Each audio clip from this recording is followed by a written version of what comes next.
ஃப்ரெண்ட்வுட்ஸ் நேயர்களுக்கு வணக்கம். விஜய் அவர்கள் 108 இடங்களை பெற்றும் காங்கிரஸ் ஆதரவு இருந்தும் ஆட்சி அமைக்க முடியாத ஒரு சூழ்நிலையில தான் விஜய் அவர்கள் தவித்துக் கொண்டிருக்கிறார். நேற்று வரைக்கும் அவர் கான்வாய் வாகனத்தோட அதிக உயர் பாதுகாப்போட சென்றிருந்த விஜய் அவர்கள் நேற்று மாலை அவர் பட்டினப்பாக்கத்திலிருந்து நீலாங்கரை வீட்டுக்கு போகும்போது கான்வாய் வாகனங்கள் பாதுகாப்பு எல்லாமே வாபஸ் பெற்றுக்கொண்டு ரிட்டர்ன் பெற்றுக்கொண்டுட்டாங்க. சோ விஜய் அவர்கள் தனியா போயிட்டு தனியா வராருப்பா அப்படின்ற ஒரு விஷயத்துலதான் இங்க பார்க்க வேண்டியதா இருக்கு.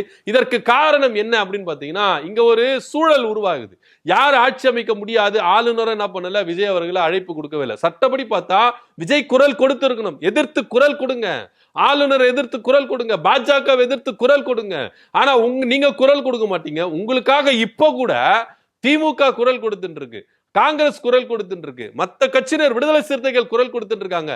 நீங்க குரல் கொடுக்க மாட்டேன்றீங்க. எங்க ஜனநாயகன் படத்துல நீங்க குரல் கொடுக்கல, கரூர் விவகாரத்துல நீங்க குரல் கொடுக்கல, அப்ப அரசியலா செய்யும் போதுதான் நீங்க குரல் கொடுக்கல. இப்ப ஆட்சி அதிகாரத்துல உட்கார போறீங்க, இப்பவும் நீங்க குரல் கொடுக்க மாட்டீங்க, பேச மாட்டீங்கன்னா என்ன சார் உங்க அரசியல்? எங்களால புரிஞ்சுக்க முடியலையா சார்?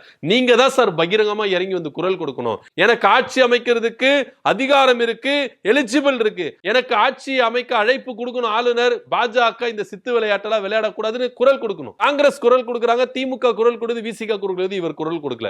சோ இப்போ கூட பாஜக அவருக்கு பயந்து தான் இருக்கிறாரு அப்படின்னு தான் பார்க்க வேண்டிய ஒரு விஷயமா இருக்குது.